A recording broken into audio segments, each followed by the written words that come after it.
Arsenik merupakan salah satu unsur kimia dalam tabel periodik yang memiliki sifat racun. Pada awalnya, arsenik digunakan dalam pembuatan perunggu untuk membuat paduannya lebih keras. Namun, karena efek yang merugikan, arsenik mulai ditinggalkan. Pada era Elizabeth, wanita-wanita mengoleskan arsenik ke wajah mereka yang dikombinasikan dengan bahan-bahan seperti kapur dan cuka untuk mencerahkan kulit. Pada era Victoria, surat kabar di Amerika Serikat mengiklankan wafer arsenik, yang mana wafer ini apabila dikonsumsi dapat menghilangkan noda dan jerawat. Pada saat itu, dua pigmen arsenik yaitu Skill Green dan Paris Green telah banyak digunakan. Arsenik merupakan pewarna yang populer pada saat itu karena dianggap dapat meningkatkan kecerahan pigmen.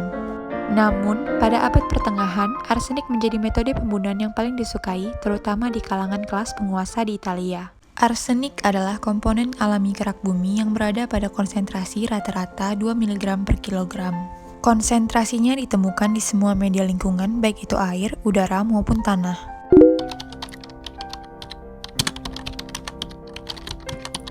Arsenik bersumber dari sumber alami dan sumber antropogenik, di mana pada sumber alami arsenik dihasilkan dari letusan gunung berapi, tanah, bebatuan, biota, dan air. Sedangkan pada sumber antropogenik, arsenik dihasilkan dari pelelehan tembaga, pembangkit listrik, pupuk, tambang emas, dan pembakaran kayu. Sehingga secara rinci, masuknya arsenik pada lingkungan dapat dilihat pada gambar berikut. Jalur potensial pertama paparan arsenik pada manusia yang pertama yaitu air minum.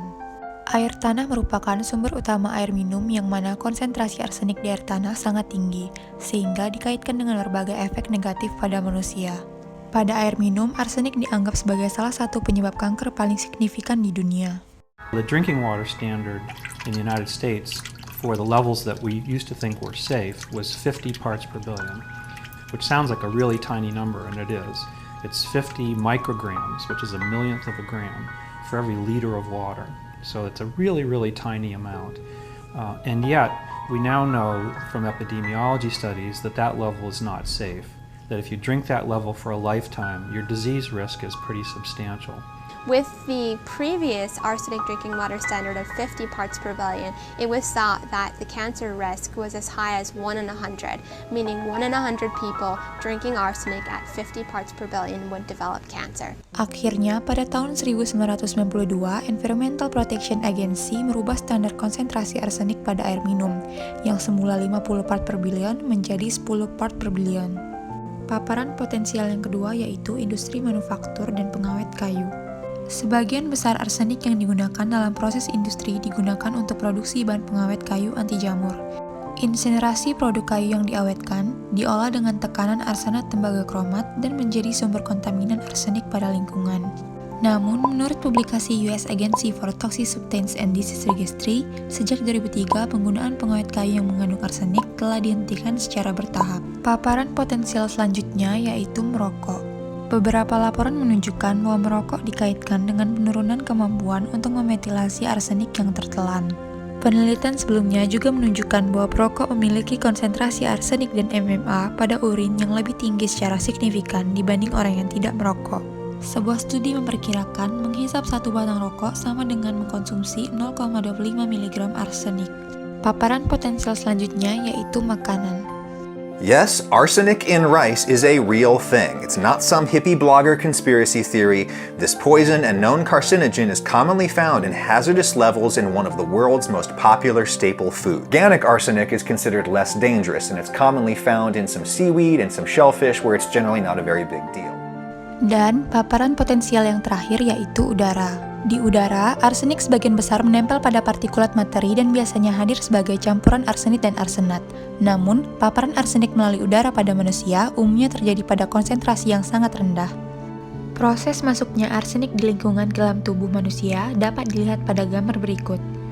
Arsenik yang terdapat di atmosfer kemudian menguap dan jatuh bersama hujan ke perairan, yang selanjutnya akan diserap oleh tanah dan diserap oleh akar tanaman. Tanaman tersebut dimakan oleh hewan-hewan ternak yang akhirnya akan dimakan oleh manusia. Jalur masuknya arsenik di dalam tubuh manusia ada 3, yaitu ingesti, inhalasi, dan kontak dermal. Saat arsenik telah masuk ke dalam tubuh manusia, maka arsenik akan mengalami proses farmakokinetika. Proses farmakokinetika terbagi menjadi 4 tahapan. Yang pertama absorpsi, distribusi, metabolisme, dan ekskresi. Pada tahap ini, zat akan diserap oleh gastrointestinal dan paru-paru, di mana pada tahap ini saat berhubungan erat dengan kelarutan senyawa dalam air. Semakin larut senyawa dalam air, maka semakin besar juga daya serapnya. Pada hamster ditunjukkan bahwa penyerapan arsenal timbal yang sulit larut yang diberikan secara oral sangat rendah dibandingkan dengan sodium arsenat dan sodium arsenit yang sangat mudah larut. Demikian juga pada gallium arsenit. Senyawa dengan kelarutan yang rendah telah terbukti sulit diserap ketika diberikan secara oral ke hamster. Hamster menunjukkan tingkat penyerapan arsenik yang sangat rendah, yaitu hanya sekitar 30%, dibandingkan dengan manusia yang hingga 90%. Tidak ada penelitian yang dilakukan pada distribusi arsenik pada manusia.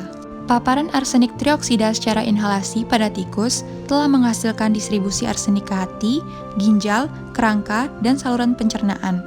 Hal ini sesuai dengan data dan studi oral yang menunjukkan bahwa arsenik didistribusikan ke seluruh tubuh. Analisis jaringan yang diambil pada otopsi dari orang-orang yang terpajan arsenik dalam makanan dan minuman menunjukkan bahwa arsenik terdapat di semua jaringan tubuh. Sebagian besar jaringan memiliki tingkat konsentrasi yang hampir sama, yaitu 0,05 sampai 0,15 ppm. Namun, pada rambut dan kuku memiliki konsentrasi yang lebih tinggi, yaitu pada rambut 0,65 ppm dan pada kuku sekitar 0,36 ppm. Hal ini menunjukkan bahwa ada kecenderungan arsenik terakumulasi pada organ-organ tertentu. Pada kebanyakan mamalia, jalur metabolisme arsenik melibatkan serangkaian proses metilasi. Proses ini menghasilkan pembentukan MMA dan DMA. Prosesnya bisa dilihat pada gambar berikut. Pertama-tama, arsenat yang telah diserap direduksi menjadi arsenit. Kemudian, arsenit mengalami metilasi oksidatif di hati dengan penambahan ion karbonium yang menghasilkan pembentukan MMA5. Arsen pentavalen di MMA5 kemudian direduksi menjadi bentuk trivalen dalam MMA3. Pembentukan MMA3 memfasilitasi penambahan ion karbonium kedua melalui metilasi oksidatif untuk menghasilkan DMA. Biasanya, pengendapan arsenik berkisar sekitar 30 hingga 60%. Proses ekskresi arsenik berlangsung sangat cepat. Hal ini ditunjukkan pada pekerja di pabrik peleburan yang mana tingkat arsenik pada urinnya naik dalam beberapa jam setelah mereka datang bekerja pada hari Senin dan turun pada akhir pekan. Bentuk arsenik yang ditemukan dalam urin manusia yaitu DMA dan MMA.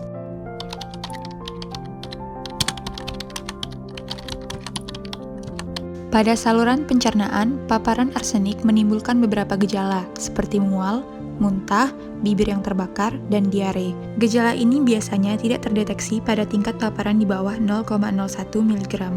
Pada kardiovaskular, paparan akut arsenik menyebabkan beberapa efek seperti kebocoran kapiler dan kardiomiopati. Namun, beberapa efek ini tergantung pada beberapa faktor seperti umur, dosis arsenik, dan kerentanan individu.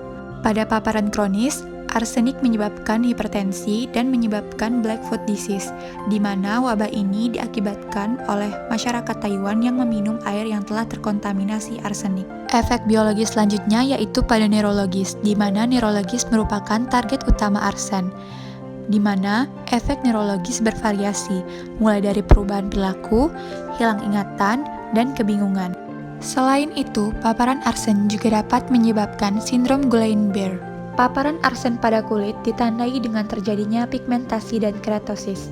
Efek paparan yang tertunda ditandai dengan adanya garis horizontal berwarna putih atau mist di kuku. Selain itu, paparan arsen yang ekstrim dapat menyebabkan kanker kulit. Pada respirasi, paparan arsenik dapat menyebabkan beberapa efek seperti perforasi septum hidung, iritasi mukosa saluran pernafasan, dan yang lebih parah kanker paru-paru.